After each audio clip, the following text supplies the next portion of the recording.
We are live from the Raven Street Dance Studio, and we have a little bit of a problem with our moccasins today. So when you buy purple and pink beads, you run the risk of them either fading because they're glass lined or being coated and rubbing off.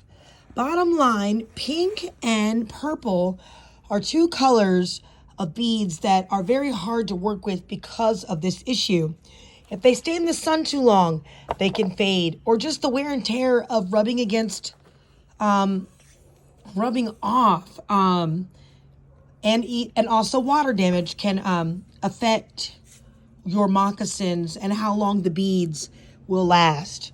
Okay, so it's not the workmanship of the beater, it's the craftsmanship more of our bead providers either overseas, but it's nothing really they can do when it comes to these two colors because they're not your base colors like orange or white. Even reds can fade at times.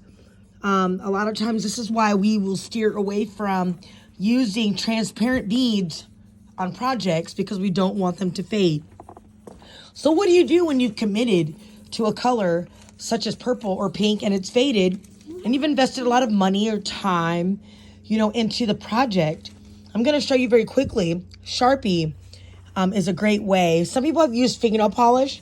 I don't recommend fingernail polish because it starts to leave coating, and just like any polish, nail polish, it can peel, it can bubble up. I've used it in the past and it's something of the past. Sharpies come in all kinds of various colors. Check this out. This is a really good product made by Sharpie. It says to spin it. It spins. It's like 30 different markers in here. So I've used a Sharpie, and I've used this color. This is more of a lavender. It's not the other purple that was provided in this kit. I would start at the back of a project. See how I started at the back of the moccasin? I tested it out. This was the darker shade. I didn't like that as much. So I went with the lighter shade purple that was in this Sharpie kit. And basically you just color. Be careful to not go crazy and get it on the other beads. You can do so. I will show you right here on the end of this white bead. You can see a little bit of purple got on it, but it's nothing that will ruin the project. So as you can see, I've already started with the purple and I'm just coloring it in. Take your time, let it soak in a little bit. Even allow the bead to get it on all sides of it because a bead is round. It has the thread going through the center of it. It's suspended over the hide in a loop. It's tacked down on through the other side. But it's not just the tops of the beads. That's why you'll see the bead fade not in a uniform fashion as well because it's round. So some sides might fade or rub off, whereas the underneath side hasn't rubbed as much. So go ahead and roll the bead around with the marker and get on all sides of it as possible. And as you can see, it's already a huge difference between the left side and the right side where it has faded. See the difference between this moccasin and this one? So I'm going to be looking brand new. Potentially, maybe you could even change your background. I've committed to purple. I'm in a lavender phase of my life, a compassion.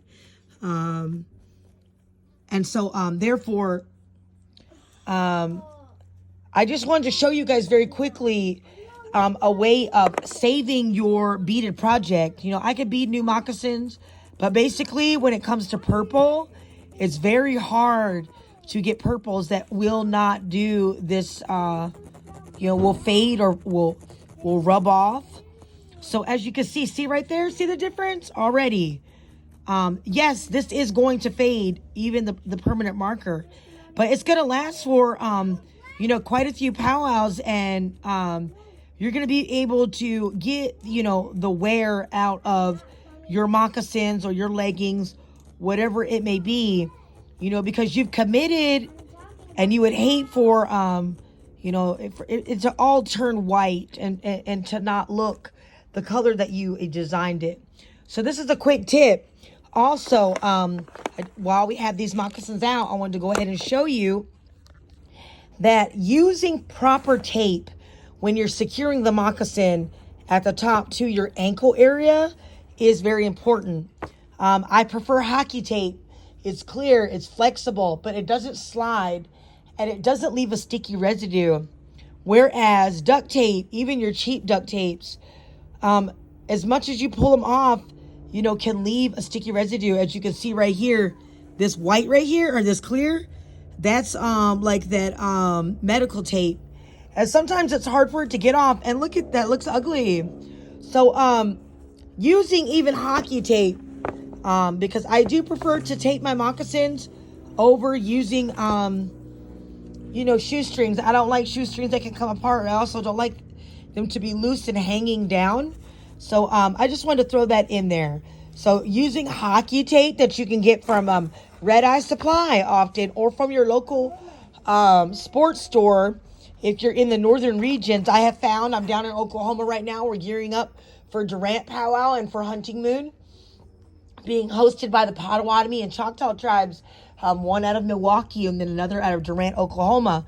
And down here, they don't have hockey tape.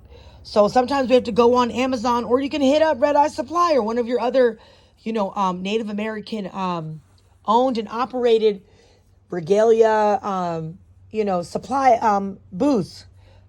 So that's my trick of the day, Sharpie. Feel free to sponsor Raven Street Dance Studio. Ski and have a crafty day.